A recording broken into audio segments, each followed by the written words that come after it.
welcome the professional dancers from Cultural Service of Badung Regency performing Kreasi Legong Mahawidya Dance.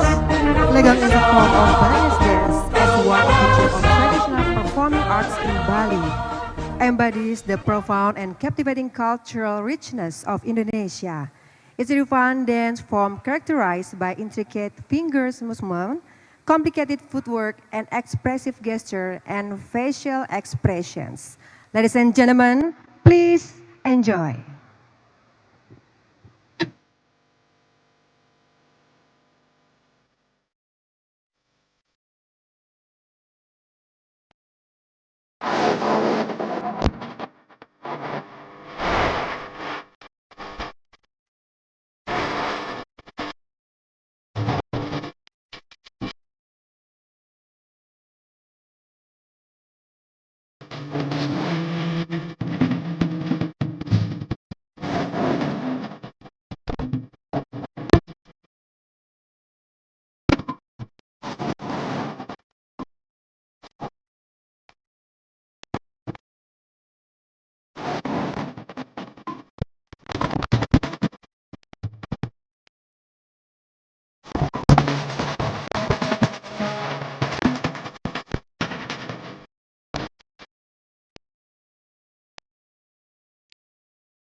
Please give big round of applause for all of the dancers. Thank you.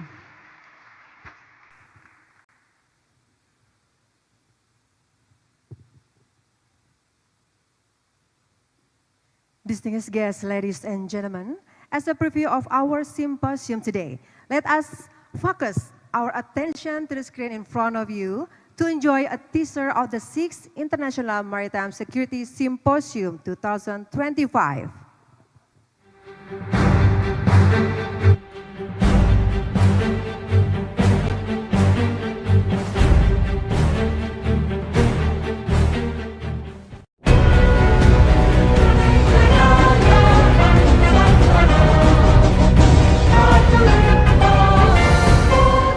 The 6th IMSS 2025. The ocean serves as the vital core of our planet.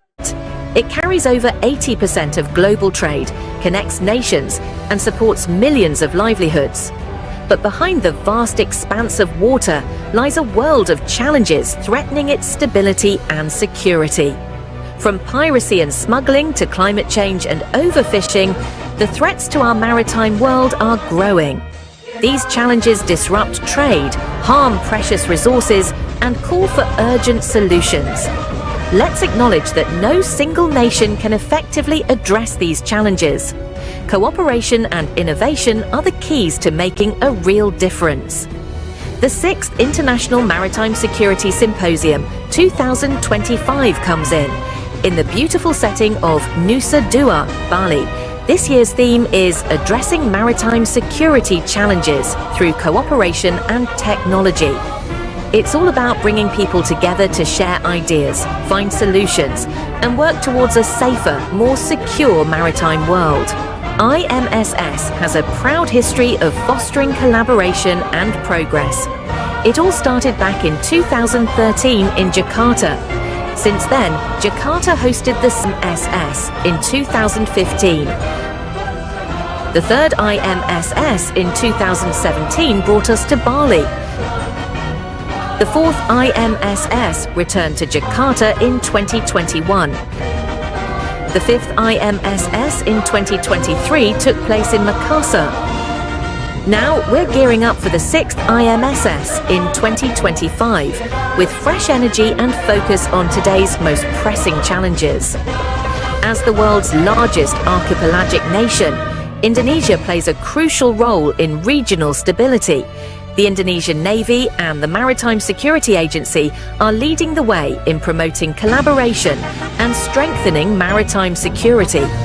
IMSS is their platform to unite voices and make a lasting impact. This isn't just a conference, it's a chance to share experiences, learn from each other, and build partnerships that will shape the future. With experts and practitioners from around the globe, IMSS 2025 will inspire practical solutions for a safer and more secure maritime world. Together, we can overcome challenges and keep the seas a place of peace and opportunity for generations to come. IMSS 2025. Let's work together for the future of our oceans.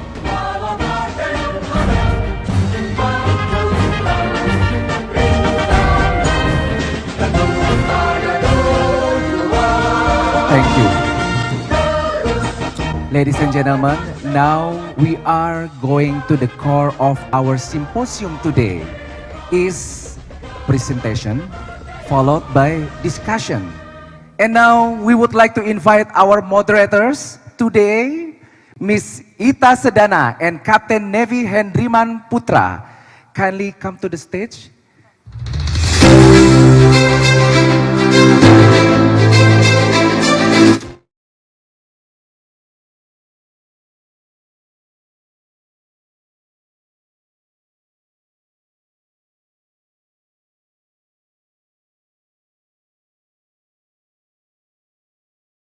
Assalamualaikum warahmatullahi wabarakatuh. May peace always be upon us. Om Swastiastu. Distinguished guests, ladies and gentlemen, all of esteemed participants of the 6th IMSS who are coming in person and joining us virtually. Good morning. My name is Ita Sedana. I am Captain Navy Hendriman Putra. Miss Ita, Yes, today Captain. is a special day Wow, why? because we have an opportunity to join an IMSS. Yeah. And I believe that through this event, we are going to have an insight into the relevant issues of maritime domains. It's really important to discuss since a lot of national interests of many countries depend on maritime security. And as sea as part of the maritime domain has played significant roles. Yes. Because why? Because sea has become a sealant of trade and sealant of communication for over 80% of international trade. Yeah. And some of the slot and slug located in Asia Pacific region, such as Malacca, Sunda, Lombok, Bali Strait, as well as South China Sea. All right. Yes, I really agree with that, Captain. And it's really sounds interesting that today, I believe, ladies and gentlemen, we will be having a fruitful and insightful discussion, which is in the next 3 hours. Ladies and gentlemen, we will be your moderator in this seminar that will be discussing 9 main issues that are closely related to such maritime issues and how to overcome them. Today's seminar will be divided into 2 sessions, where in the first session, we will be having 5 presentations from our speakers and followed by Q&A session. To begin this first session, let me introduce to you our keynote speakers. Please come to the stage. Deputy Minister for Foreign Affairs, Republic of Indonesia, His Excellency Arif Havas Oegroseno. Please come forward, sir.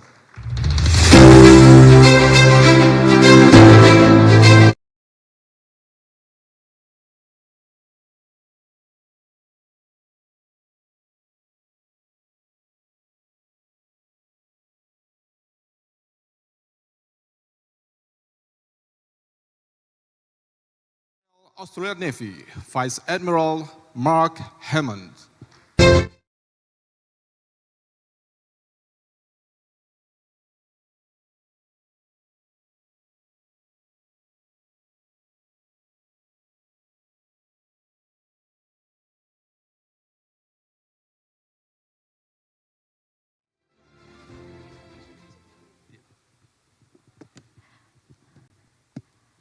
Okay, so ladies and gentlemen, while we are waiting, Commander of Pacific Fleet of the United States Navy, Admiral Stephen Thomas Cullen, I would like to say hi to our speakers. Hello, good morning, sir. Thank you very much for coming all the way to Bali, and I hope Bali have been really good to you these days. Yes, so ladies and gentlemen, as mentioned earlier, that today's discussion, ladies and gentlemen, will be divided into 2 sessions, which is we are going to start the first session very soon.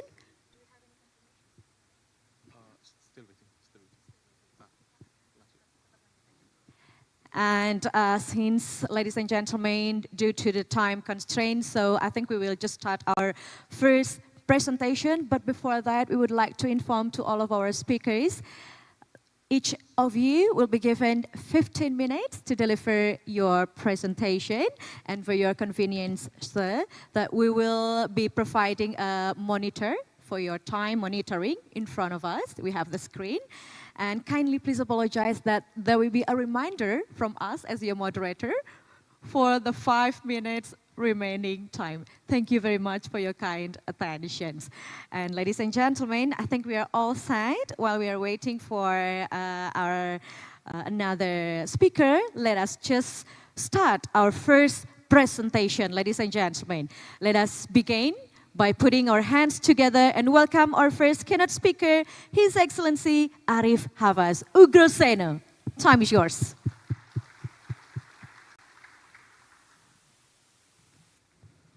Bismillahirrahmanirrahim. Assalamualaikum warahmatullahi wabarakatuh. A very good morning to all of you. Let me start by thanking the Chief of Navy and also the Vice Chief of Navy, Pa Erwin, who have invited me to be here this morning.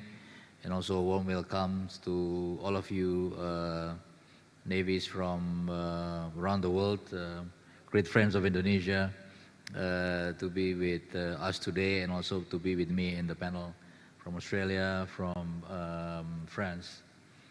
I've been giving a very easy task to talk about maritime security in South China Sea. So I will start with the legal aspect of it. So in terms of conventional law of the sea, UNCLOS, South China Sea can be defined as an enclosed or semi-enclosed seas. It's in the conventions. It's in the article specifically mentions on the geographical characteristic of South China Sea, and you can find it in Article 122 and Article 123. So it's a very specific body of waters. It's not an open sea, and it's specifically defined as such, so that it will create a very clear responsibilities and rights of the countries bordering the semi-enclosed or an enclosed sea. And I think one of the important one of the important obligations of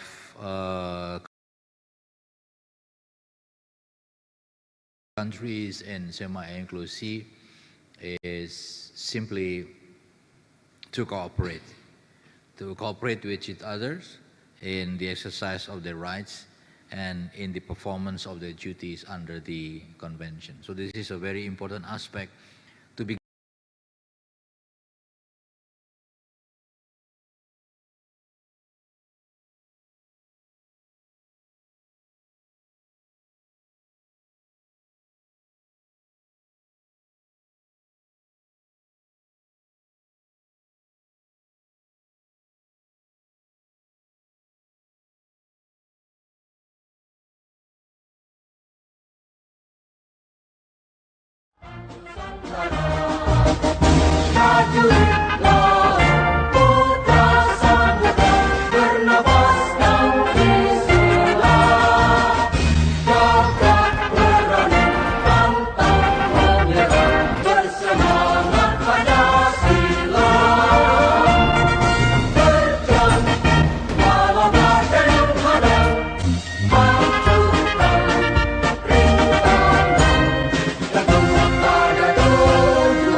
written. Of course, you can change the books. There's no permanent book, but if you want to change the book, you have to negotiate with everybody. You have to sit together and negotiate the new documents to sort of become a new code of conduct. But the existing code of conduct today in South China Sea is those that I mentioned in different parts of the world, those laws that I just mentioned before. So once again, thank you very much. I hope this will give you a little bit of framework on how we approach cooperation, how we build cooperation not only in South China Sea, but also in different parts of the world. Terima kasih. Assalamualaikum warahmatullahi wabarakatuh. Thank you. Thank you very much. His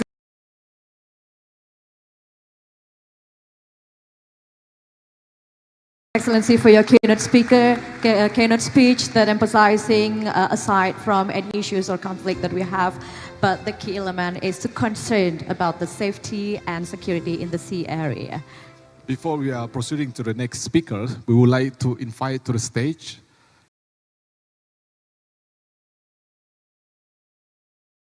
Commander of the Pacific Fleet of the United States Navy, Admiral Stephen Thomas Cullen.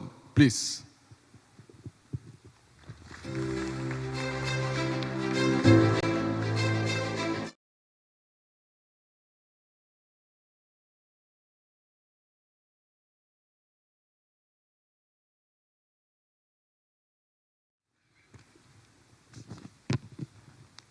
All right, ladies and gentlemen, without any further ado, let us continue to our next presentation that will be coming from Rear Admiral Chilam Page. Time is yours.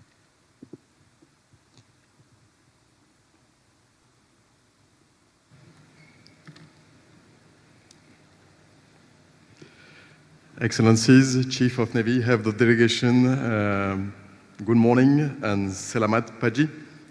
I'm very honored and delighted to be with you today and to have the opportunity to address in this biennial forum organized by the Indonesian Navy, and I would like to express my gratitude and thanks for having such a distinguished audience gathered today. On a more personal note, I'm very happy to be visiting Indonesia for the first time, and it reminds me when I was preparing the exam for the Naval Academy, and we had to study a book by Henri Michaud, who wrote in 1933, entitled A Barbarian in Asia. So he was the barbarian, visited Asia in the late 90s, which made us dream about Bali. I'm now based in Tahiti, French Polynesia, since August 24, and I am the commander of the French Armed Forces there. And I'm in charge of an area of responsibility running clockwise from Indonesia to Chile. Indo-Pacific is a region of France is attached. We have 1.6 million citizens spread over 7 overseas territories, including 3 in the South Pacific. And when you come about the EEZ, the French EEZ in Indo-Pacific, it's almost 90% of the French EEZ over the world. Stationed there, we have 12 vessels, 7,000 military personnel, and 30 aircraft permanently stationed there. So I am responsible for handling French operation and mission and military cooperation with partners in the Pacific. So for that I use both the assets stationed there and also assets deployed from France, mainland, which enable us to take part in bilateral and multilateral exercise with our partners. So the challenges of the area have been noted already. My focus will be the technology, the use of technology to handle the maritime security in theater. Let's come back maybe to the challenge. Maybe the one other that I can bring, this is a very huge area with a diversity of actors. This area is also concerned by the intense meteorological phenomena, cyclone, typhoon, tsunami, eruption, and also affected by the global warming. This area is also concerned with some illegal activities, all over the world is, and also the densification of the maritime activity, maritime traffic to sustain the global trade, offshore activity, but also all what is linked to territorial connectivity issues, undersea cable, pipelines, and all that kind of stuff. So maritime activity are spread out and impacted by those issues, and making safety a global challenge. And so to handle that challenge, I think the cooperation will be key between partners and nations. So coming back to the technological challenge, I will maybe focus on 4 of them. So the first would be the IT. The first opportunity will be IT. What technology, the numeric, the digital technology brings and support us to handle better security. I think the first use of IT will be to connecting us each other using IT platforms to share maritime information, to develop maritime domain awareness, and to share information all over the theater together. So it will facilitate collaboration between crises to prevent crisis. It will handle dialogue between nations and be able to quickly respond on to share situation. For instance, France is using with other partners, whether in Indian Ocean or in the Pacific, IRIS software, which is a EU-provided software, which is connecting us within communities, and it enables us to share maritime situation, exchange messages together, and it can be handled both with command center ashore and sea vessels at sea. Second technology I want to focus would be, of course, AI. So today, I think there is a huge amount of data available, and so how to use those data and to make the right use of data or the better use of data, I think AI could bring some solution to provide better maritime domain awareness and better maritime security. I want to bring 3 examples of use of AI to support maritime security. The first one would be the ability to detect anomalies in the ship movement. So for instance, it could be prevention of collision at sea. It could be unauthorized vessel for illegal traffic. In Polynesia, for instance, we use a tool to analyze the trajectories of vessels and giving us alerts when it is concerning environmental protected area or dangerous navigation near to atolls. And another use could be also the location of dark vessels or vessels badly using AIS or shutting down their AIS or using false AIS to mask trafficking. Second example I want to bring about AI is in the field of fishery surveillance.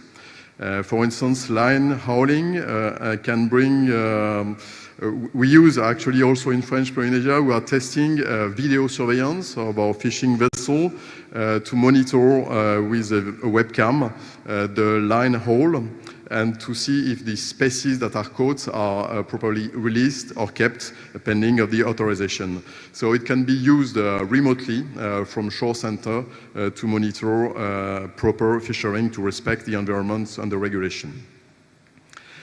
And then third example I want to bring about AI will be the use for meteorological forecasts. So I talk about the concern about the climate change and the major climate events.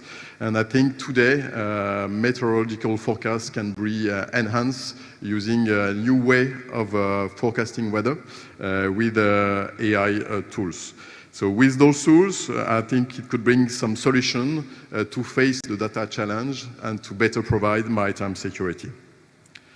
The third technology I want to bring this morning will be what we call new space, and the new space in the maritime domain.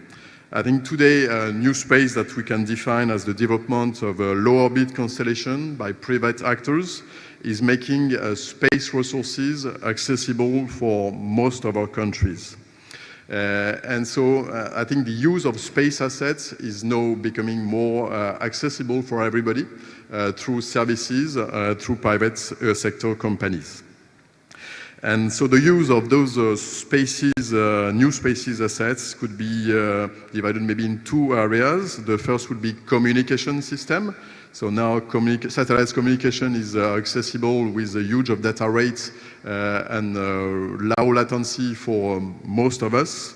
And so it'll bring the ability to better connect together, to better share data, and to better monitor the ocean and the security of the ocean. A second aspect of using of new space would be space observation.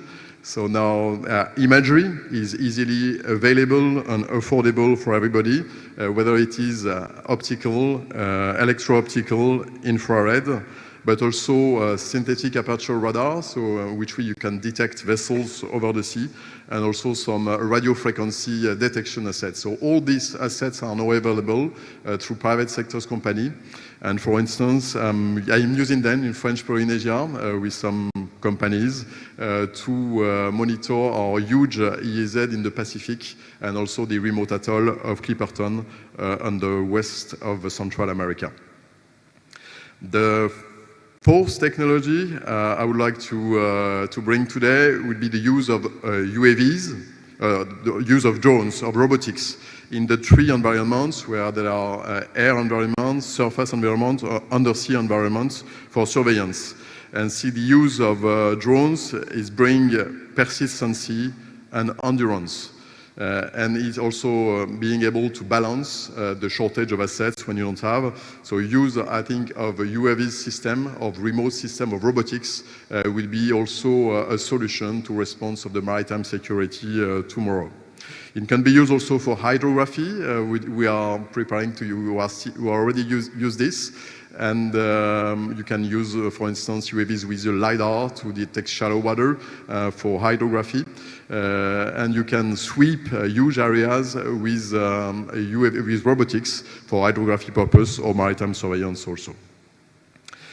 And so this was the fourth technology I want to bring out this morning. And maybe before concluding, I think the rise of this new technology is also bringing new vulnerabilities. And so it's bringing us more dependence on IT and space system, and cyber security in the maritime environments is become an essential issue to all of us to make sure the quality of data that we collect or the accuracy of our navigation data are sharp. And so with the use of all those technology, we have to enhance our cybersecurity capability to protect the maritime system that we use. So to conclude, I'm ahead of my schedule, but I think it will let time for question and discussion. Numerous technological solutions are available today to improve maritime safety and balance the limited amount of resources available. Though regional cooperation and synergy between actors, both state and non-state actors, are essential to face the global safety challenge at sea. And to that regard, a symposium such as the IMSS enables us to strengthen our coordination capability, to better know each other, to share practice, and to adapt our operational procedure of sharing information and prevent crises and be able to quickly respond together. And let me come back to Henri Michaud to conclude my speech this morning. He said, one day I will reap the anchor that holds my ship away from the sea. And as a sailor, I think we all aspire to sail and to use the sea and to enjoy the sea, which is one of the most important resources in the earth. Thank you for your attention this morning. Thank you very much. Thank you very much for your very fruitful presentation, which is talking about the advancement in operational technology for maritime security, which is included AI, drone, IT system, and also the new space, right? Okay, so now, ladies and gentlemen, we will be very soon hearing the presentation, which is coming from the Chief of Royal Australian Navy. Please put our hands together to welcome Vice Admiral Mark Hammond. Time is yours.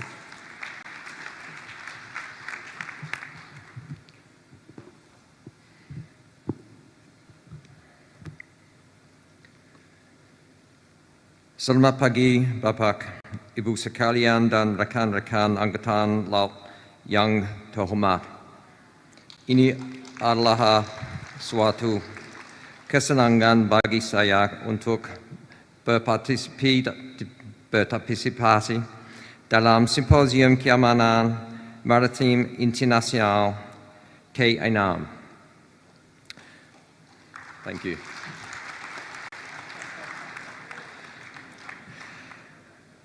Saya mengucapkan terima kasih kepada Angkatan Laut Indonesia yang telah mengundang saya untuk berbicara bersama kalian hari ini, dan saya menyampaikan terima kasih pribadi kepada Laksamana Muhammad Ali, Kepala Staf Angkatan Laut Indonesia. To Admiral Ali, terima kasih atas undangan untuk menghadiri latihan Komodo dan juga kesempatan ini untuk berbicara kepada audiens yang terpelajar di Symposium Keamanan Maritim Internasional dan terima kasih atas persahabatan dan atas semua yang telah dilakukan untuk memperkuat hubungan antara kedua angkatan laut kita. Persahabatan kami adalah persahabatan yang saya hargai dan hubungan antara kedua angkatan laut kami tidak pernah sekuat ini. Good morning, ladies and gentlemen, and esteemed naval colleagues, Your Excellency, Awakasal Admiral Irwin. It is a pleasure to be here to participate in the 6th International Maritime Security Symposium. I'd like to thank the Indonesian Navy for inviting me to speak to you today, and I extend my very personal thank you to my very good friend Admiral Muhammad Ali, the Chief of Staff of the Indonesian Navy. To the Indonesian Navy, thank you for your gracious invitation to attend Exercise Komodo and to speak to such a learned and esteemed audience here at the International Maritime Security Symposium. And thank you to the TNIAL leadership for your personal friendship and for all you have done to strengthen the relationship between our two navies. Our friendship is one that I cherish, and the relationship between our two navies has never been stronger. Slide, please. I'm joined here in Indonesia today by 200 Australians, the crew of HMAS Hobart, who are participating in Exercise Komodo under the command of Commander Alicia Withers. I believe is the only female afloat commander here participating in the exercise. Hobart is the first of the most capable class of warships the Royal Australian Navy has ever deployed, and her crew are equally as capable. And they are here representing Australia, representing the value we place on our relationship with our good friend and neighbour, Indonesia. With all of our good friends and neighbours here today, who collectively share an interest in the peace and prosperity of the Indo-Pacific region, a maritime region whose very economic stability is dependent upon access to the sea. While here, the officers and sailors of Hobart will practice interoperability with the ships of participating navies. They will build collective capacity to respond to the shared maritime security challenges which His Excellency highlighted at the beginning of his speech. They will also participate in cultural exchanges, deepening our nation's strategic awareness and understanding of the nations who inhabit our region and the maritime domain that serves as our lifeline. Through these engagements, they will forge bonds of a personal nature with fellow mariners, which we all know is a special kind of bond that only those who serve at sea can truly understand. Above all, they will practice the age-old art of saltwater diplomacy. Diplomacy, in my view, is the most enduring function served by any navy, and it has been since the first navies took to the sea. And indeed, to the Vice Foreign Minister, I would offer that our warships are floating embassies that traverse the international waters of the world and connect us on a daily basis. As members of an interconnected and interdependent global community, we are reliant upon each other, and we are reliant upon the oceans that connect us. Slide, please. Through our shared maritime borders, Australia and Indonesia have a history that predates the arrival of the first Europeans on our shores. From the early 1700s, Indonesian Makassar fishermen sailed from the shores of Sulawesi to northern Australia to trade trepang with the Yolngu Aboriginal people of Arnhem Land. They not only traded in tangible goods but also in culture, and they developed a mutual understanding to the extent that some Makassar customs are still practiced by the Yolngu people in Australia today. And these first Australians welcomed the Makassar visitors into their villages. They shared meals, they exchanged stories, and there were intermarriages. They knew that peaceful engagement was vital between people who shared a mutual reliance upon access to the sea. Slide, please. It's for this reason that for the past 124 years, the Royal Australian Navies have been operating across this region with a strong focus on diplomacy and fostering mutually beneficial relationships that support global prosperity.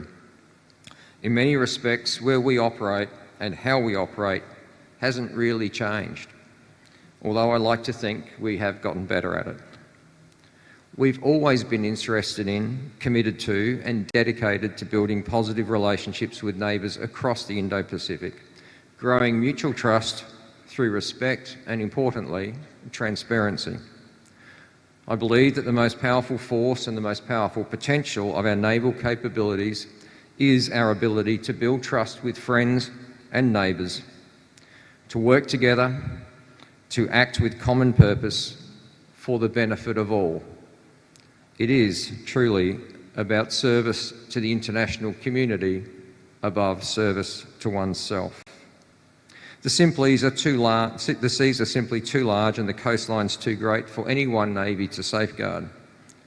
Taking the opportunity to come together, to talk freely and to listen to each other shows how much our respective nations value the opportunity to increase our mutual understanding, and it shows a willingness to work together towards a peaceful and prosperous Indo-Pacific now and into the future. And it is a credit to all nations for sending delegations to this very, very important regional conference.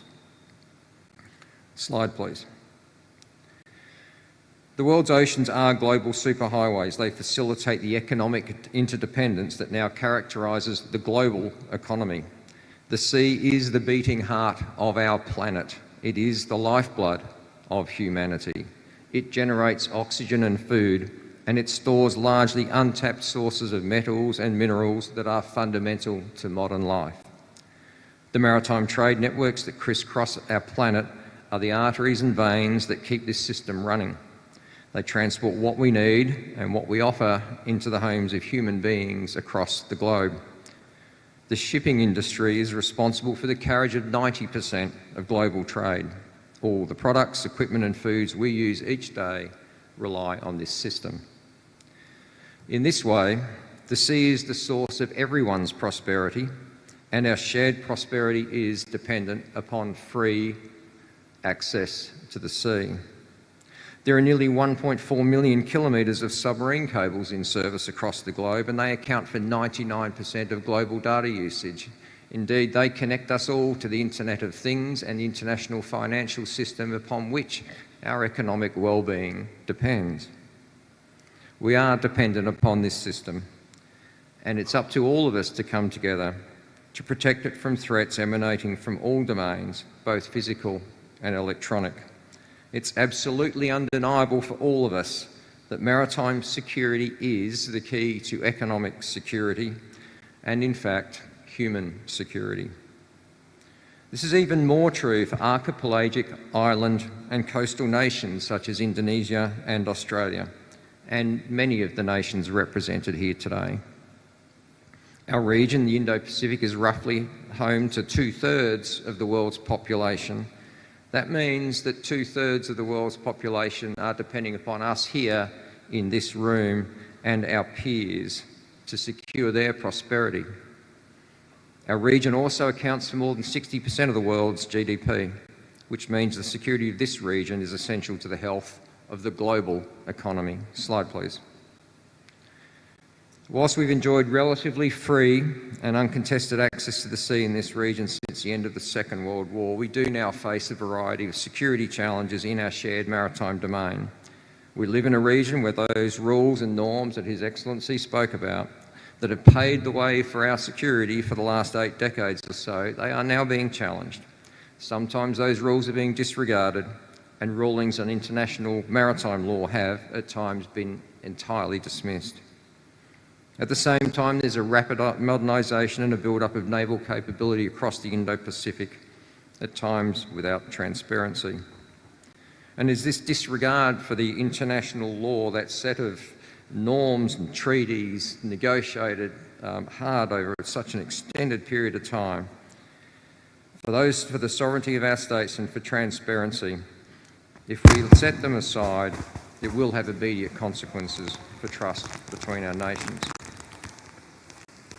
In my view, there's never been a more important time for open and honest dialogue, strategic empathy, respect and collective problem solving, leveraging all of our combined experience and intellect to address the complex web of traditional and non-traditional security challenges that affect us all. That is to say, there's never been a more important time for effective and deliberate diplomacy. Slide, please. Apologize, sir. You have 5 minutes remaining time. Thank you. Thank you. Is that 5 minutes? Yes. Thank you. So diplomacy is the key to unlocking the decisions that we need to confront these multitude of challenges. Some might see this as naive, and perhaps it is. However, diplomacy and preparing our navies, our floating embassies of the world, to be also operationally ready to fight and win at sea, are not mutually exclusive activities.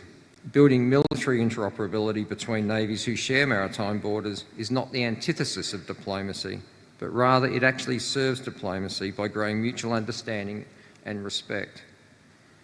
But it must be done transparently. Supporting the enhancement of each other's individual and collective maritime effectiveness is not a precursor to war, but a precursor to a world where we trust each other, where we contribute collectively to the preservation of maritime security, the preservation of economic well-being, and to the prosperity of our nations, the prosperity for our children. It is now and always has been the case that no one is better experienced or better positioned to contribute to diplomacy than those who serve upon the sea, who routinely use each other's ports, and who routinely come together for important exercises like Komodo. Slide, please. Collective training activities such as Exercise Komodo are an opportunity to improve relationships and understanding, and ultimately to solidify peace in our region. That's why without hesitation that I wholeheartedly accepted the invitation to bring HMAS Hobart here, and why we have previously participated in this exercise over the last 4 iterations. Congratulations again to Indonesia for bringing so many nations together to foster stronger relationships. This demonstrates your commitment to regional security and to being a leader in promoting peaceful and respectful dialogue between nations. That, ladies and gentlemen and esteemed naval colleagues, is naval diplomacy in action. Thank you for having me today. It is truly an honour to share the stage with so many distinguished guests. Terima kasih. I do welcome your questions during Q&A, and in closing, terima kasih telah menerima saya hari ini. Merupakan suatu kehormatan untuk berbagi panggung dengan begitu banyak rekan Angkatan Laut yang terkemuka. Siap menjawab pertanyaan Anda selama sesi tanya jawab. Wow, let's give a big round of applause. Really appreciate it. You bring lots of Bahasa Indonesian words. All right, thank you very much to Vice Admiral Mark Hammond for bringing how important naval diplomacy as a course of action, the captain. Yeah, also the role of the maritime for economy bridging and yes. the maritime security challenges and how to deal with. Thank you. Yeah, that's right. So now we are moving on into our next presentation. Ladies and gentlemen, please put our hands together and welcome Vice Admiral Erwin S. Alde-Dharma. Time is yours. Time is yours.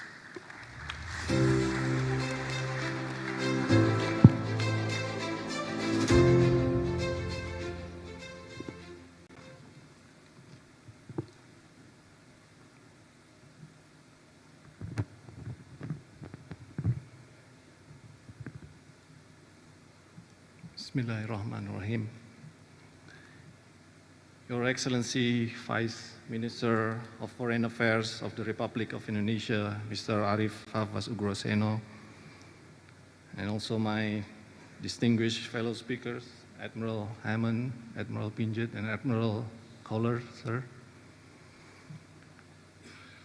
Esteemed Chiefs of Navies and Chief of Coast Guards of participating countries, heads of delegates, distinguished participants, admirals, generals, officers, ladies and gentlemen, a very good morning to you all. I am greatly honored to stand before you today to share some perspectives on the vital and pressing concerns of our time, maritime security. Though I have to be honest, the temperature in this room is quite too cold for me. However, I have to do my job today, so please bear with me with my trembling voice because it's a little bit too cold. Ladies and gentlemen, the oceans has always been a source of prosperity and humanity as vital arteries of trade and migration and a repository of resources. However, the oceans and the sea can potentially bring complex security challenges, even more so in the modern interconnected world that we live in. Today, as we identify and respond to evolving maritime threats that recognize no state borders, the need for meaningful and sustained collaboration among maritime nations has never been more critical. The vast expanse of our oceans that covers more than 70% of our planet's surface demands a coordinated approach that transcends national boundaries and leverages the individual capabilities of all maritime powers. Ladies and gentlemen, global community is dealing with a multitude of challenges in the maritime domain that requires our collective attention and coordinated response. These challenges can be broadly categorized into three clusters: an increase of traditional security threats, escalation of non-traditional security threats, and emerging security challenges. By understanding these categories, we can better navigate the complexities of modern maritime security and work towards a stable and secure maritime environment. The first category. We have seen a decrease of several traditional maritime security threats such as piracy, armed robbery, maritime terrorism, and navigational hazards in many regions over the past decade. The improvements can be attributed to collaborative or collective international efforts, improved infrastructure, and the use of advanced technologies of shipboard systems.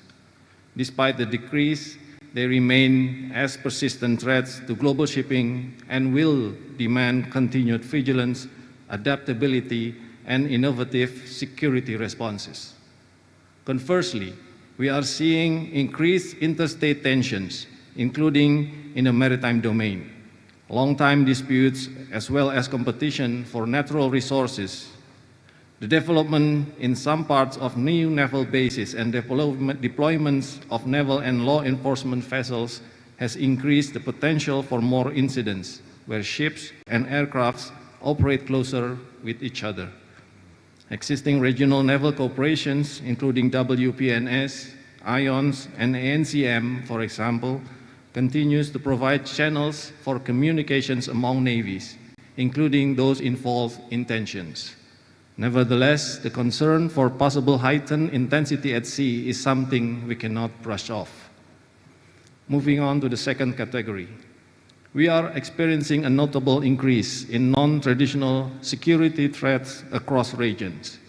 These intensifying challenges have become more serious and pose increased risks to security, human safety, environmental sustainability, and economic resilience.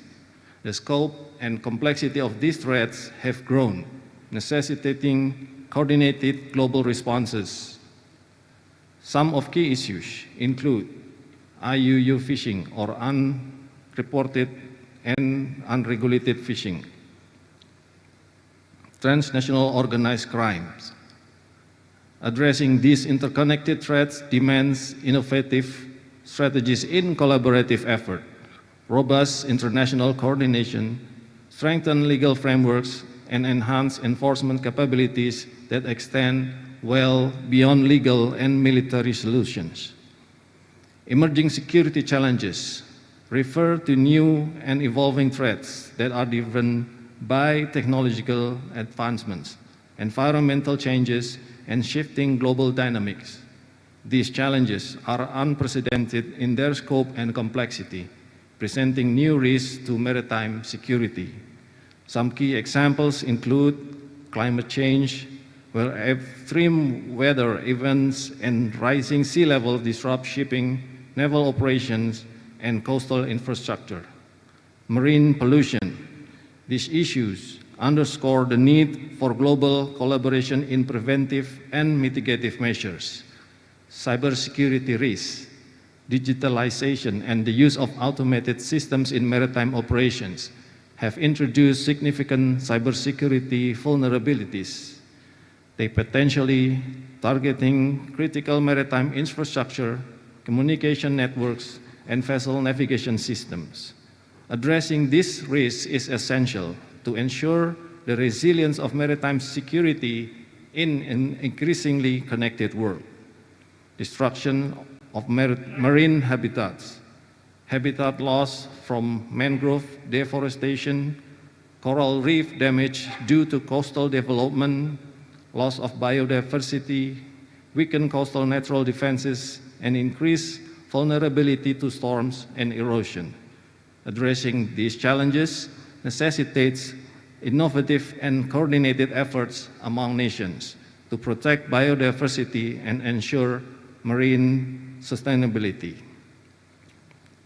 Now allow me to explain transformation of threats. Imagine having your navigation and communication systems or even your combat management systems disabled by cyber attacks. Unmanned vessel used for drug smuggling, illegal fishing executed by utilizing the magnifying capability of satellites, cyber attacks on maritime surveillance systems, and many more. We are seeing the evolution of traditional threats combined with sophisticated technologies and various unprecedented methods. In addition, there are potential possibilities to exploit legal loopholes within existing regulations.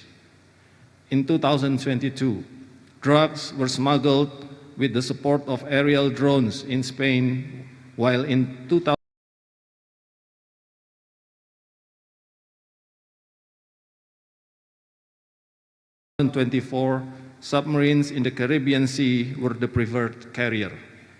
In 2020, an illegally operated sea glider was found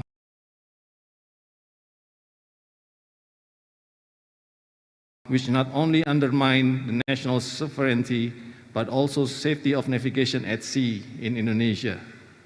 In addition to that last year, cyber attacks targeting several key maritime ports and vessels were found in Europe, Asia, and North America. The attackers deployed ransomware and malware to cripple port operations and manipulate automatic identification systems, or AIS, on multiple ships, which led to substantial delay, misrouted cargo, and increased risk of collisions and grounding.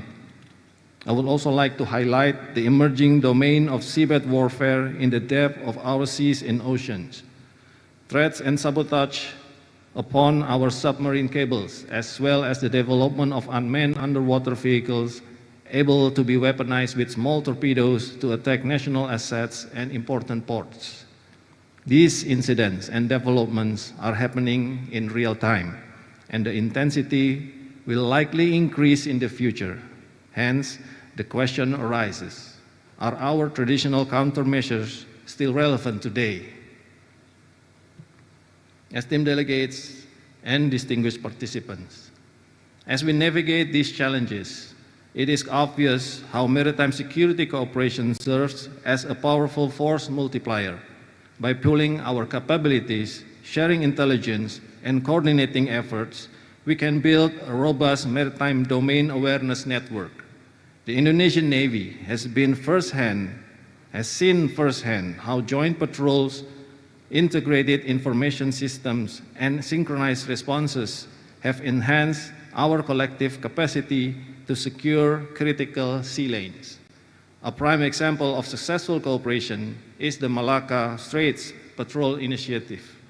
Through coordinated surface patrols, combined with airborne surveillance and seamless intelligence sharings, we have significantly reduced piracy incidents, in one of the world's busiest and most vital shipping routes. To build on these successes, we should continue enhancing our operation in several key areas. One, real-time information sharing and maritime domain awareness. These are keys to our collective success. The establishment of integrated regional maritime information fusion centers staffed with liaison officers from participating nations is crucial. These centers will track maritime traffic, monitor suspicious vessel movements, assess threats in real time, maintain detailed security databases, and coordinate emergency responses. The Indonesian Navy support for the Singapore Information Fusion Center exemplifies such coordination and cooperation, enabling regional navies to identify and address potential threats effectively. Two, joint training exercises and collective capacity building. It is imperative to continuously invest in our joint exercises. Technical training, personal development, and standardization of operational procedures. Our vision for capacity building includes regular and annual exercises, technical training workshops, joint search and rescue drills, and environmental response training. These initiatives should be carried out consistently to ensure preparedness and interoperability. The third, human capital development. Officer exchange programs, skill sharing initiatives, and training in language and cultural awareness will foster greater understanding and cooperation among our forces. The fourth, harmonizing legal frameworks. To effectively combat transnational maritime crimes, we should harmonize law enforcement procedures, establish common protocols for evidence collection, clarify jurisdictional boundaries, and enforce uniform penalties for maritime offenses. These measures will foster a more coordinated and effective response to the evolving challenges within our maritime domain. Ladies and gentlemen, the Indonesian Navy is committed to further expanding its role in enhancing regional and international maritime security cooperation. With our strategic location, extensive maritime experience, and unwavering commitment to global stability, we are resolute in our determination to contribute meaningfully to this effort. As we continue to pave the way forward for stronger maritime security cooperation, the Indonesian Navy proposes these steps. To enhance regional maritime domain awareness, the Indonesian Navy advocates for robust information sharing among navies through the creation of advanced regional platforms. We are committed to supporting the development of state-of-the-art maritime information fusion centers equipped with cutting-edge data analytics and secure communication networks to ensure swift and calculated responses. Standardized information sharing protocols. It is critical to establish a common framework for information sharing, utilizing secure transmission channels and real-time alert systems. These systems should incorporate automated threat assessment tools to ensure timely and accurate responses. To strengthen our collective capabilities, we promote regular multilateral maritime security exercises. These may include quarterly joint patrols, annual large-scale drills, tabletop simulations, and combined training programs that allow us to test and refine our coordination and operational effectiveness. We also emphasize the importance of strengthening capacity building initiatives, focusing on technical training, personal exchanges, the sharing of best practices in facing evolving maritime security challenges. We also propose to include cybersecurity and seabed warfare along with relevant technologies as additional substance on the program. To facilitate more effective cooperation, we call for the establishment of a maritime security legal working group. This body should focus on harmonizing maritime laws, developing common operational procedures, establishing mutual assistance frameworks, and standardizing enforcement protocols across our nations. Following the dynamic transformation of threats, it is becoming crucial to review, develop, and if needed, amend the international laws and regulations currently in force. Excellencies, esteemed delegates, and distinguished participants, the security of our maritime domain is intricately tied to the prosperity of our nations. The challenges we face are complex and ever-evolving. Thus, our response must be unified and decisive. By strengthening our cooperation, not only will we safeguard our waters, but also secure the continued growth and stability of the world, a legacy we must leave for generations to come. The Indonesian Navy is fully committed to working alongside our partner nations to safeguard our shared oceans. Our shared interest in the maritime domain demands nothing less than our unwavering dedication to ensure its future. Together, we are responsible for preserving peace, security, and sustainability of the seas that sustain us all.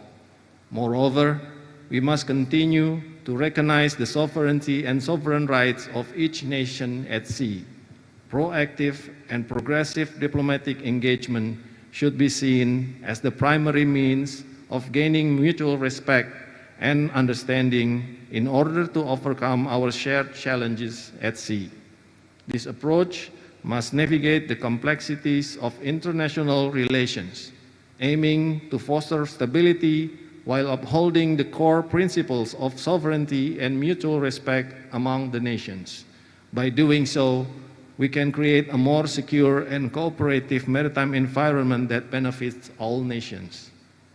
In conclusion, let us move forward together, pooling our strength, expertise, and resources to create a safer and more secure maritime environment for all. Our commitment to maritime security will be the determining factor in the success of our shared endeavors. The stability of maritime security is built upon the complexity of challenges on one side and the simplicity of our goodwill on the other side. Thank you for your attention, and I look forward to our continued collaboration in safeguarding our maritime future. A very good morning to you all.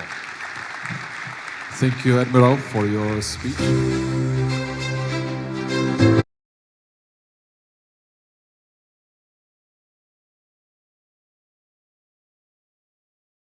Key important point from the previous speakers.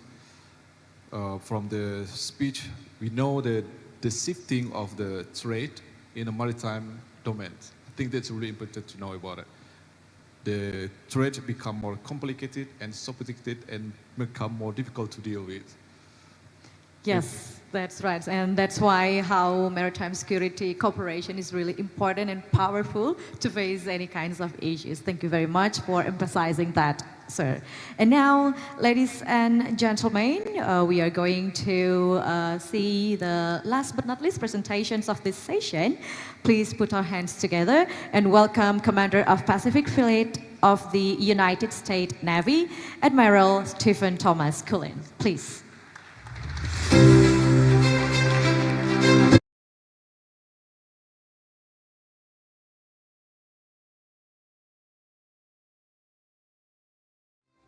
Well, good morning, and I'm honored, along with my colleagues on the stage here, to be in front of you and have the opportunity to address what is the 6th International Maritime Symposium. So thank you extremely to the Indonesian Navy, specifically Kasal, Admiral Ali, to bring us all together to discuss the incredible strategic significance, economic dynamism, and the maritime security of the Indo-Pacific. Thank you for inviting me personally to join you and offer my perspective on the challenges and opportunities in our current strategic environment. You know, the global strategic environment is shifting rapidly, as you know, driven by competing national interests, technological advancements, and transnational threats. These dynamics have profound implications for maritime security and require adaptive responses from all of us in this room. Today, I will discuss how these changes impact our collective security, the role of shared values and international law, and how technology and cooperation, the theme of this symposium, can help us safeguard stability at sea. The dynamic Indo-Pacific region we share is home to 50% of the world's population, 60% of the global GDP, 7 of the world's 10 largest militaries. It has the world's busiest trade routes, with 60% of global maritime commerce passing through its waters. And it's home to many of the most consequential challenges to our security, freedom, and well-being.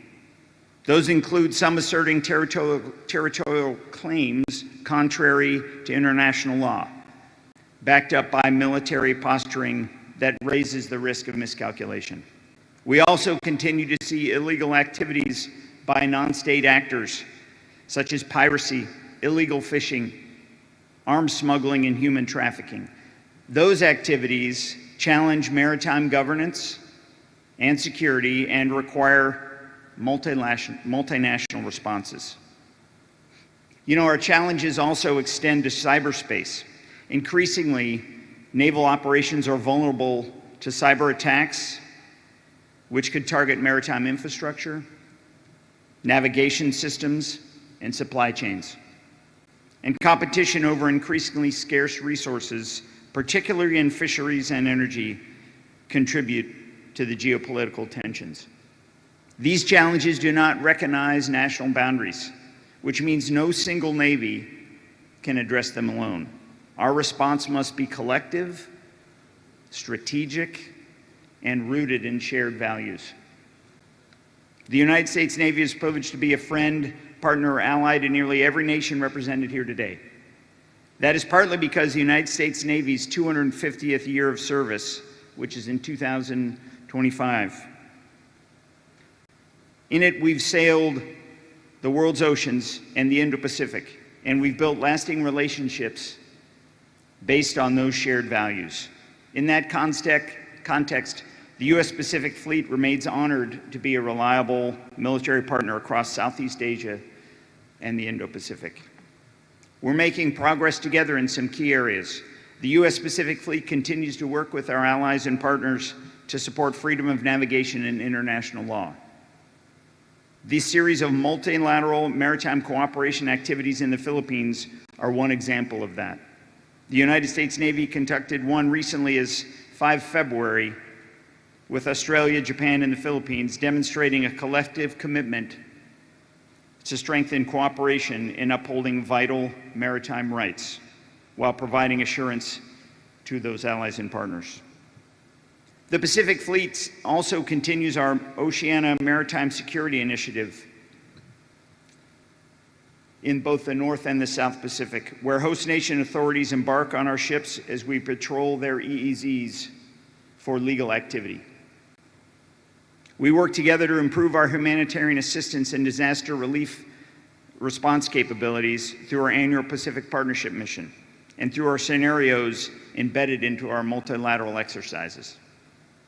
Not only that, our ships frequently stop what they are doing to help countries in need of disaster assistance, as mentioned earlier this morning. We saw this with the American Amphibious Readiness Group response to the volcanic eruptions in Papua New Guinea in 2023. The eruption occurred as we were wrapping up Talisman Sabre in Australia, and we canceled the port visits for America in Green Bay and New Orleans and their thousands of sailors and Marines and rushed them to respond, as we frequently do the same elsewhere, along with our teammates here on this stage, because it's the right thing to do. The enduring success of the Malacca Strait Patrols is another great example of what can be done when regional partners work together. Based on our frequent presence in and around the Strait of Malacca, the U.S. Pacific Fleet, along with allies and partners who patrol there, demonstrate our commitment to keeping it free and open and safe for all. To that end, we continue to help our partners improve their maritime domain awareness capabilities through various initiatives and exercises. Those include CCAT, in which we join our ASEAN members and others annually, and using our maritime patrol aircraft and other overhead assets to share information. In addition to maritime security patrols, HADR operations, and maritime domain awareness efforts, the U.S. Pacific Fleet works with you to advance multilateral exercises. In the past year, we've expanded our engagements with Southeast Asian nations through numerous successful operations, exercises, and humanitarian initiatives. During those, we emphasize engagement, education, and integrated training. For example, last July, we were fortunate to have 6 ASEAN member states join us in Hawaii for RIMPAC. In September, we participated in Super Garuda Shield, which involved over 22 nations, 4 ASEAN members, and 5,500 combined forces. We help local Indonesian communities with projects such as road construction. And we do similar community service when we exercise in other countries because it's the right thing to do. And our cooperation afloat and readiness training, or CARET as you all know, that series continues to grow in scope and scale. During CARET, participating countries conduct integrated multi-domain operations and share skills and tactics while strengthening our common bonds. And we're committed to strengthening those bonds. 2024 was the 30th year of the CARET exercise series. Countries that hosted CARET last year included Brunei and Indonesia, Malaysia, the Philippines, and Thailand, just to name a few. Though these various efforts are significant and demonstrative of the critical role the Indo-Pacific navies play in maintaining regional stability, moving forward as threats evolve, we must also evolve. We must continue to deepen our cooperation, both operationally and technologically. That cooperation starts by continuing to enhance maritime domain awareness, which improves our shared knowledge base. Investing in satellite surveillance, AI-driven analytics, and unmanned systems will improve our collective ability to monitor and respond to security threats. Collaborative efforts such as the Indo-Pacific Maritime Domain Initiative can help improve real-time information sharing across borders and improve our decision cycle. As naval operations and port infrastructure becomes more digitized, we must also prioritize cyber resiliency by enhancing defense capabilities and intelligence sharing. Effective regional cybersecurity training for naval personnel will help counter cyber threats to maritime security. Countries with advanced capabilities and larger capacity must continue to support other navies through training, technology, and infrastructure development. We must continue to deepen and widen our bilateral and multilateral naval cooperation. Many of our previously bilateral exercises have become multilateral. Garuda Shield became super when all of those other countries joined us here in Indonesia. Malabar used to be a bilateral India and US exercise, and last fall, Australia, India, Japan, and the United States joined Malabar. India hosted it, and we pushed our combined interoperability and integration to new heights. Also in 2024, Australia joined Japan and the United States for the first time in Keen Edge. Finally, Talisman Sabre was previously bilateral with Australia and the United States and has evolved, and in 2023, 13 countries went to Australia to participate in the largest Talisman Sabre exercise ever. Our momentum continues this year. 2025 will see the largest ever Talisman Sabre, with 19 countries invited to participate to expand operationally and technically. Now we're here for the multilateral naval exercise Komodo, and this year's theme, Maritime Partnership for Peace and Stability. And we're excited to be here. It's what the U.S. Pacific Fleet does every day, working with our maritime partners for peace and stability. The Pacific Fleet training events will continue to be broad across the joint force, linked with our allies and partners, and open to new participants. In addition to Komodo, we look forward to many more future opportunities for ASEAN member states, like-minded allies and partners, and the U.S. forces to operate and train side by side with all. You know, we do not do these things, however, just to do them. Our activities with ASEAN members and like-minded partners are done to build the readiness of our military forces, our interoperability, and our ability to work together to execute our missions. They defend good order at sea, defend our shared values, and build deterrence and strengthen the free and open Indo-Pacific. Our commercial and intellectual vitality, and even our own livelihoods, depend on an Indo-Pacific based on international law and freedom of the seas, the skies, space, and cyberspace. The interconnectedness has maintained relative peace over the last 80 years, and maintaining that peace requires strong and combat-ready naval forces to maintain a credible deterrence. The U.S. Pacific Fleet is one part of that deterrent force. I'm proud of what the U.S. Pacific Fleet and our joint force can generate, and our ability to synchronize in all domains and do all of that with our allies and partners. We do so with unity of purpose and a powerful and resolute force.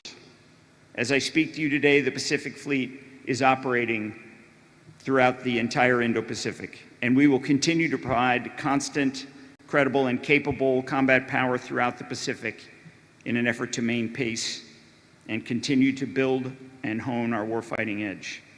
We'll innovate and field new capabilities. We will ensure regional stability through persistent naval presence, and if directed, we'll certainly be ready to respond and defeat any adversary if required. You know, the other part of that strong deterrence is our allies and partners and those partnerships that are so strong. Together, we advance a shared vision for an Indo-Pacific where all countries, regardless of size or strength, are secure in their sovereignty, and one where all countries enjoy unfettered access to the global commons in accordance with international law.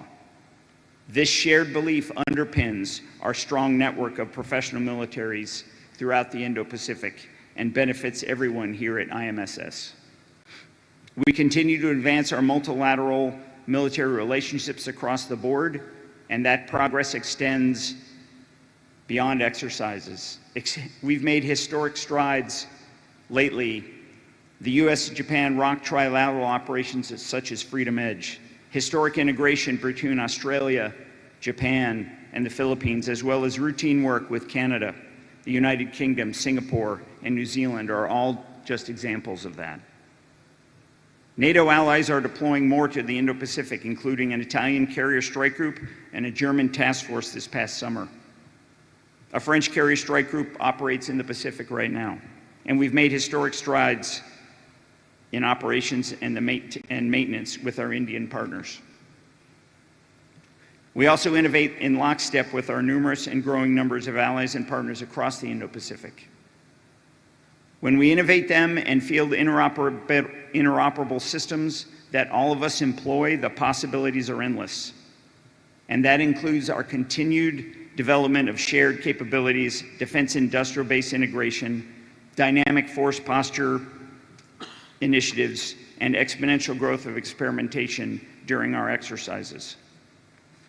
From all this activity, you can tell why we see alliances and partnerships as our greatest global strategic advantage.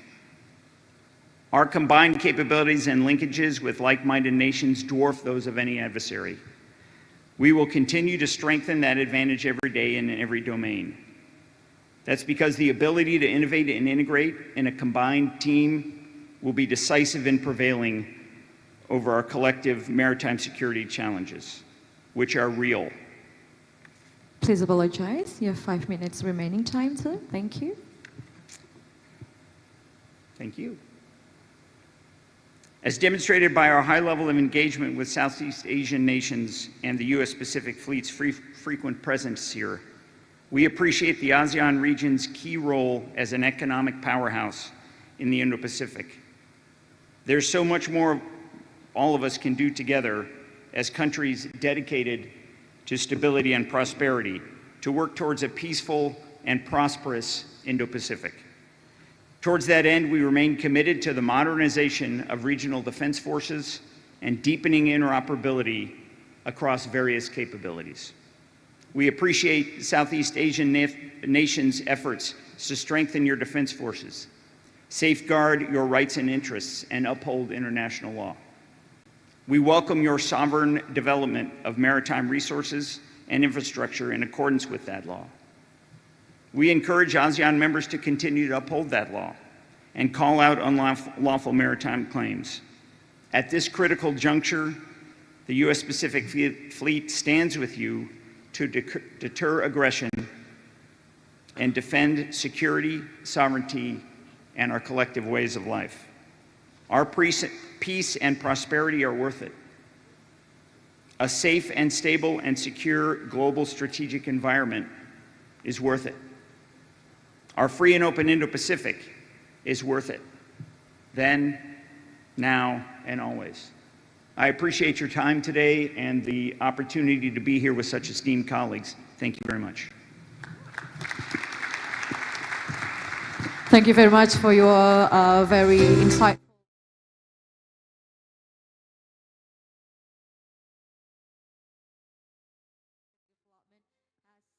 Reshaping maritime security, competition over resources, fisheries, energy, fuels, geopolitical tension, and not even single navy can address these challenges alone. So that's why international cooperation is more crucial than ever. That's what I can get from your presentation. What do you think, Captain? Yes, of course. Of course, I agree with it. Ladies and gentlemen, we have had an explanation from our keynote speakers. It seems the concept of this session is more about the issue of maritime security, the challenges to overcome, as well as some strategy to deal with, and the use of the technology also to deal with the maritime security issue. Yes, and since we have been seeing all the presentation from our speakers in this session, ladies and gentlemen. So now it's time for us to open the Q&A session. So the mechanism for the Q&A session are as follows.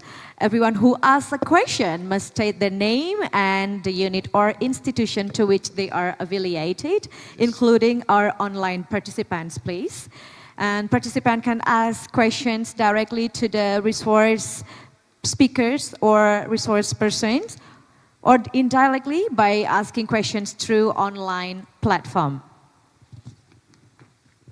And last but not least, each participant is limited to asking one question only using two-tier approach. So now let us start by having the first question. Yes, please. Yes. Would you like to state your name? Yes, thank you. My name is Siswanto Rusdi. I'm director of the National Maritime Institute, NAMARIN, an independent maritime think tank in Jakarta. I would like to address my question to Excuse me, sir, once again, your name, please? Siswanto Rusdi. Okay, Bapak Siswanto. I would like to ask Pak Arif, Havas Oegroseno.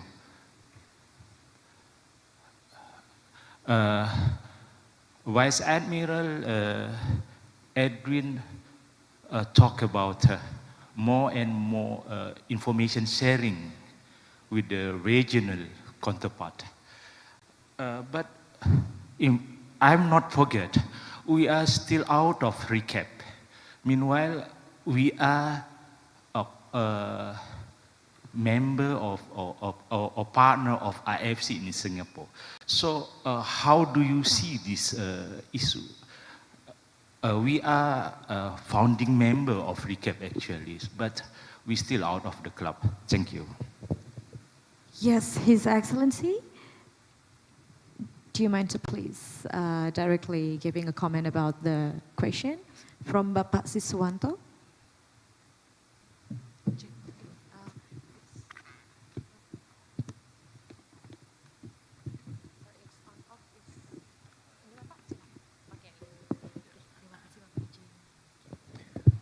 Yeah, I was one of the negotiating persons of the recap. It was not initial negotiations. At the end, for I think a number of matters and technical especially, at the time we were not at the positions to be part of the recap yet. But we offer ways and means to cooperate. So we have our fusion center and we can have discussions and share of information between recap and our fusion center. So I think whether or not a country is a member of any organizations is irrelevant with the way we can organize exchange of information. I think we maintain different ways and means to exchange informations. I was also part in the past of the national team on eradicating IUU fishing. We work with different organizations that has information capability to provide us informations, open and closed and sensitive information on the movement of ships, for instance. And we managed to conduct multiple operations, our navies, our Coast Guard, Pakamla, successfully. So I think the key element in exchange of information is not necessarily being part of an organization as such, but more on how we organize ourselves at the technical level, on how we do it for a specific target, for a specific strategy, for instance, and then we will be able to provide real, tangible results, in that particular operations. Thank you. Thank you very much for your answer. Yes, really great. So this is not only about being part of one organization, but how we create and collaborate in doing the strategic. Maybe we can go directly to the second question, ladies and gentlemen, as we still have time for the session. Please raise your hand. Maybe we can also check to online participants if there is any questions. Okay, it's already popped up on the screen here. So the name is LCDR Salustian from the 2nd Fleet Command, Indonesian Navy. And the question is to Admiral Hammond from Australia. Okay, and the question is, how do traditional security threats such as military tension interact with non-traditional security threats such as climate change, and how do you foresee this interaction shape the security cooperation in the Indo-Pacific? Thank you. Terima kasih. This is questions from Lieutenant Commander Sulistani, 2nd Fleet Command, Indonesian Navy. That's a very good question. Thank you for the opportunity. I would offer that some of the impacts and effects of natural disasters also correlate to tasks for militaries that might accrue from conflict operations or even operations in competition. For example, we saw with the volcanic eruption near Tonga a few years ago, the damage to the seabed cable, the one cable that connected Tonga to the outside world, was severed as a result of that eruption. And Tonga was effectively cut off from the outside world. It was a huge challenge to restore communications to the island nation of Tonga. It took several weeks. And in the interim, we deployed one of our amphibious warships with a very strong command and control capability to support our neighbours and friends in Tonga.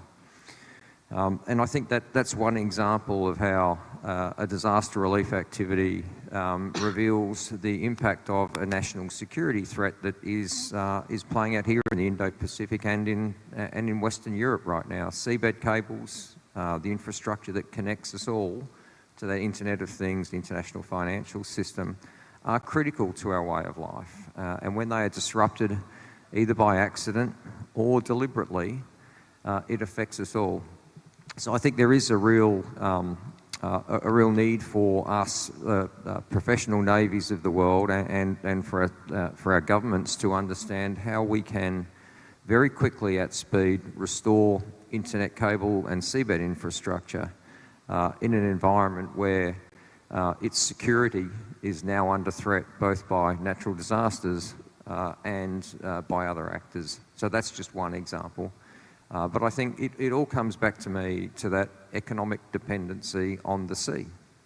For all coastal states, all island nations, all trading nations, that infrastructure that connects us, be it the free lanes or the sea lanes that we depend upon, or the seabed infrastructure, in peacetime and in conflict, the navies of the world have an obligation in that separation.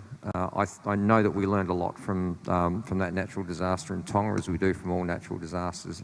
But for me, it brings in sharp relief the importance of all of us to work together to ensure those cables remain intact, to ensure that those sea lanes remain free and open, so that we continue to advance the prosperity of humanity the way we have done over the last 8 decades.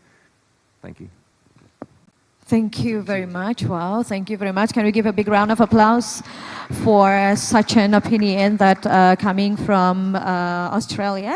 So maybe we could open another question since we still have time, ladies and gentlemen. Question from our right side. We already got Pak Siswanto. Maybe in the middle, all the participants, please. And please introduce yourself. Okay. Please raise your hand. All right, we got one question. Thank you very much. I'm Rear Admiral Dato Rusman from Indonesian Naval Academy, Governor of Indonesian Naval Academy.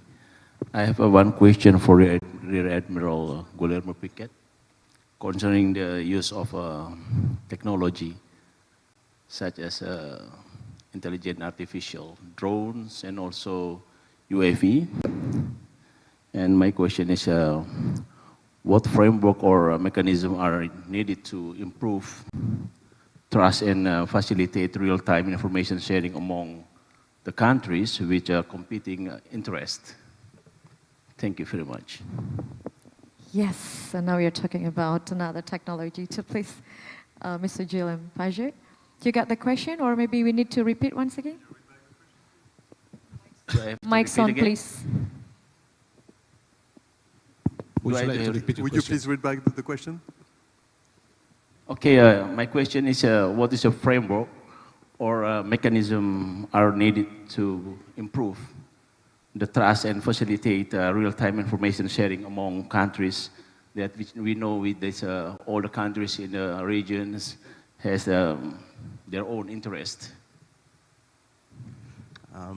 Yeah, my understanding, we talk about the information fusion centers. There is several of them, maybe starting or initiating, and some of them are already old. And so I think one of the initiatives could be to raise some information fusion center and then try to connect them. I don't see any major issue of cooperation between those centers as they are dealing with maritime security. For instance, in French Polynesia, we build our own fusion center. We're connecting it to other Southern Pacific fusion center. We're also connected to the IFC in Peru, to the IFC in Singapore, working also with RECAP fusion center.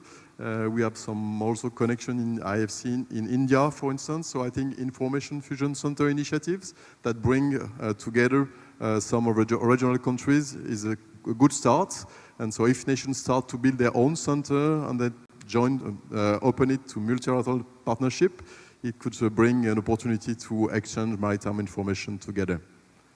Is it answering a question or? Thank you very much. Thank you very much. Thank you, sir. Thank you, sir. Okay, so let us check the time. Do you still have any time? All right. Maybe one more question, ladies and gentlemen. Okay, then we have over there at the back, please. Good afternoon. Thank you for the opportunity for me to have an end-to-end question. I'm a Captain Lukman Haris. My position as Senior Officer for Exercise in the Navy HQ. And I have one question for Admiral Stephen Thomas Kohler, Commander of the U.S. Pacific Fleet. In light of the complexities of maritime security challenge in the Indo-Pacific region, how do you envision the evolving role of multinational exercises like RIMPAC, Super Garuda Shield, and Cooperation Readiness at Sea or CARAT in strengthening not only operational interoperability among participating nations, but also fostering a collective regional approach to address shared security concern? Thank you. Please, sir. Well, first of all, thank you for the question. I don't want to say you answered it, but you give me all the answers there. I mean, the bottom line is all of these abilities for navies to operate together enable us to be better at all levels of naval needs, and that's from humanitarian assistance all the way through conflict.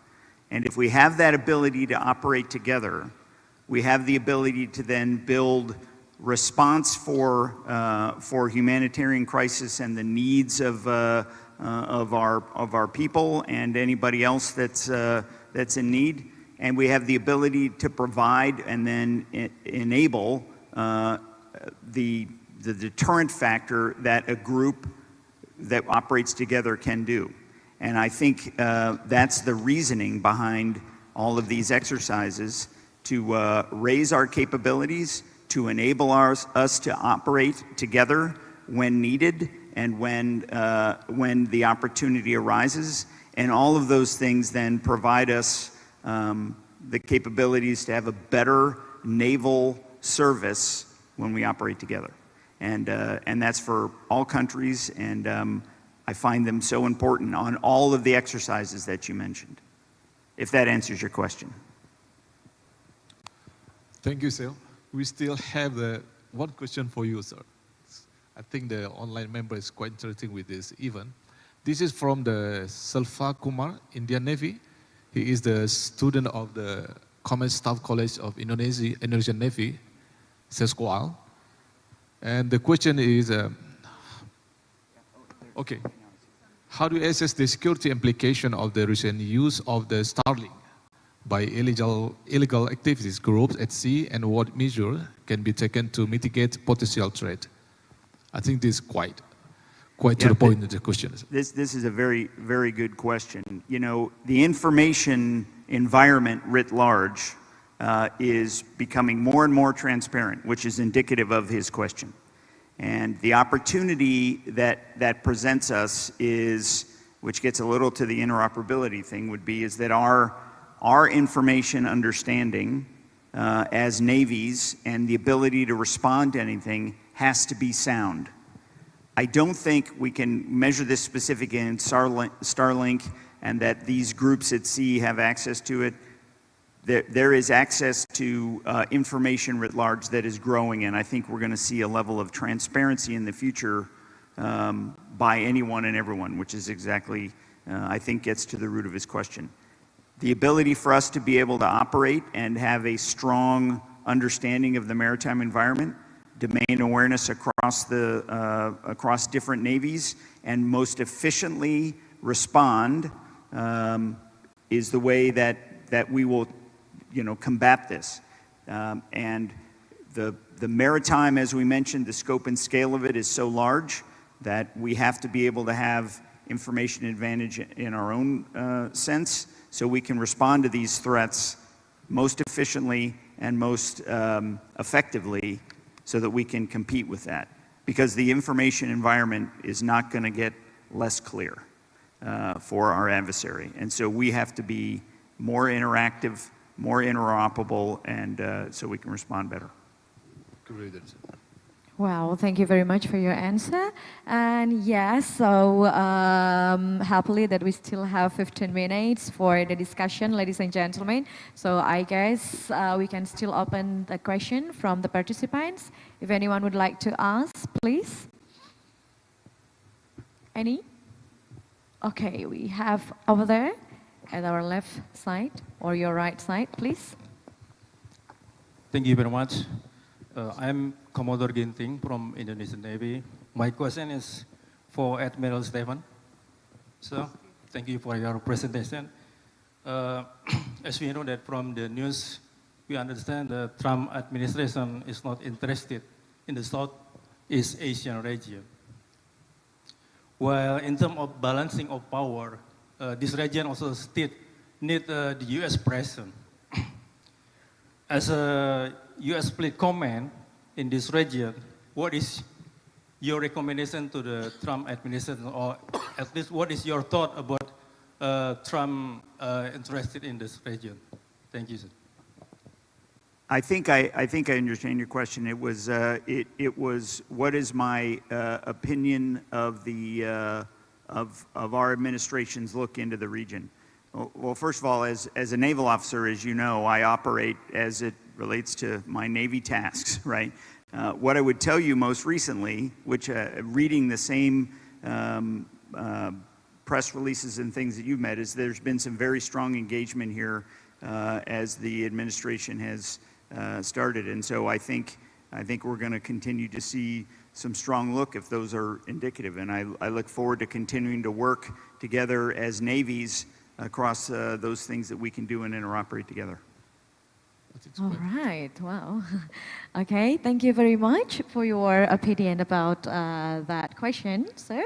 Okay, so, well, we still have another 5 minutes, ladies and gentlemen, but we will use these last 5 minutes to hear like closing remarks from each of the speakers that also we will close the session for these presentations, Captain. Okay. That's right. Maybe we can start from our... Yes, would you like to please, His Excellency, the closing remarks?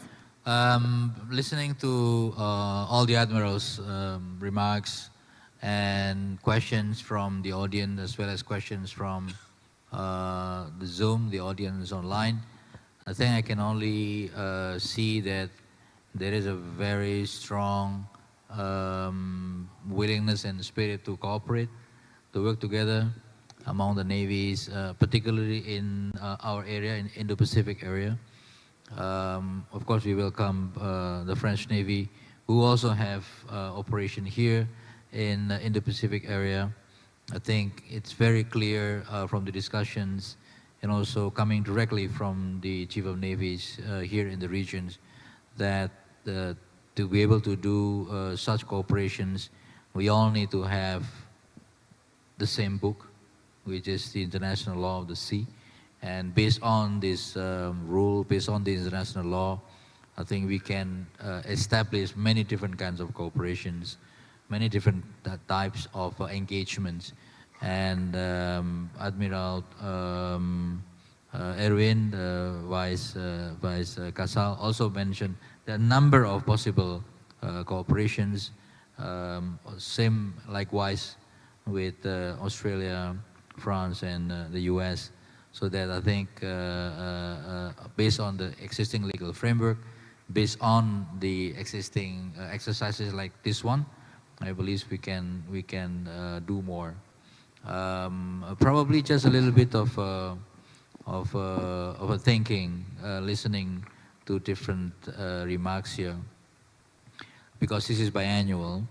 So probably in between, it would be great if you have some sort of workshops, smaller workshops or working groups of the Navy in the regions to specifically discuss specific aspects that may then be later on brought into the biannual discussion of the Commodore exercise. So it will be a continued exercise with a very clear outcome, very specific exercises at the lower level, and that I think will greatly increase the maritime security and safety and security of our regions. Thank you. Thank you, sir. We are pleased to have the 1 minute closing remark from Admiral Hammond, please.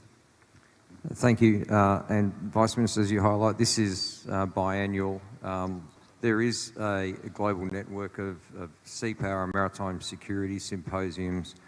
There is the US-hosted International Sea Power Symposium, October this year. There is the Sea Power Conference in Sydney, Australia in November. Had to get that plug in.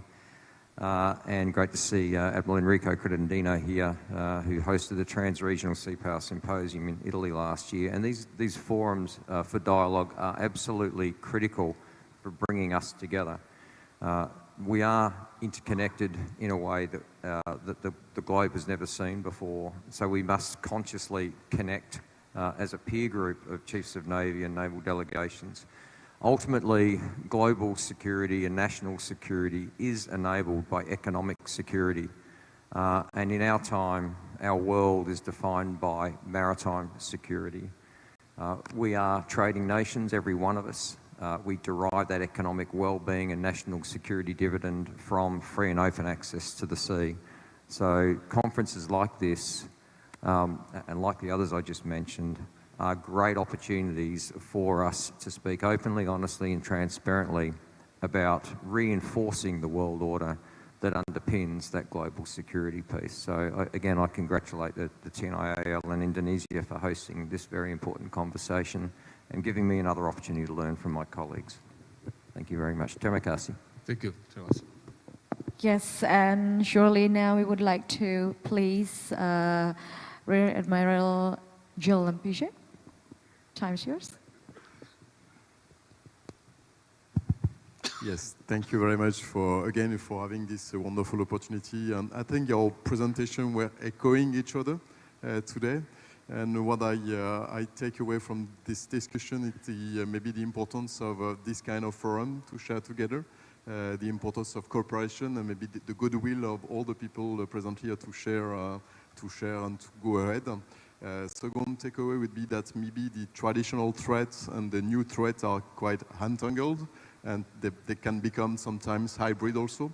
And so as we identify them, we can also better work together to deal less. And maybe to conclude, France is committed to the maritime security in this region with allies and like-minded partners, and we are very happy and proud to be here today. Thank you very much. Thank you. Thank you, Admiral Baze. Now it's time for Admiral Erwin to give a 1 minute closing remarks. Thank you, our moderators. Perhaps I would like to just emphasize what I have said in my presentation, particularly in the conclusion that the Indonesian Navy is kindly asking all of us to keep doing what we have been doing so far. Let's just work together, move forward together, pooling our strengths, expertise, and resources to create a safer and more secure maritime environment for all. Because this is what we do best so far. So we can test, evaluate, assess, and therefore we will be able to refine the effectiveness and make our cooperation and collaboration even better from time to time. Thank you. Thank you. Thank you very much, Vice Admiral Erwin. And now, of course, we would like to hear also the closing statement from Admiral Stephen, please. Well, thank you. Thank you all very much, and what an honor it is to serve up here on this panel with these colleagues, and to be able to talk to all of you, both here and then in the previous days and the days to come. So thank you very much to Indonesia for putting this symposium together and having the opportunity to come. I think we've all talked about the things that ring true for all of us. It's about shared values. It's about international law, maritime and ultimate security for our countries. And I think the ability for us to work together as navies to generate that peace and prosperity, which comes from all of those things, I think is one, our challenge, but more importantly, it's our opportunity. And I'm just fired up to be here and fired up to work with everybody as we continue to work on those challenges. So thanks very much. Well, let us give a big round of applause to all of the speakers, ladies and gentlemen, who are all agreed that we need to work together. We need to keep this good work together. So in this first session, Captain, we have talk, sharing, discussing about current issues, challenges, and how to cooperate, working together. Working together is always powerfully to face the challenges as well. Yes, this is quite interesting, but we have to end this session. Yes, of course. So, ladies and gentlemen, this is going to be the end of the first session. Thank you very much to all of the speakers for your very insightful sharing this morning. And thank you very much for all the participants. Now we're back to MC. Thank you, moderators, and all the guest speakers. Thank you, Ms. Ida. Yeah.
Before continuing to the next session, you may proceed to the exhibition hall.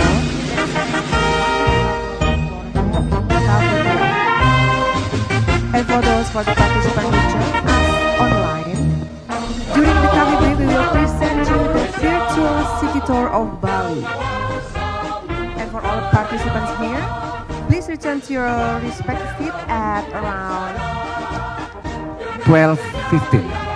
How 15 minutes past 12. Yeah, we have 30 minutes coffee break, and you have to come here at 12:15.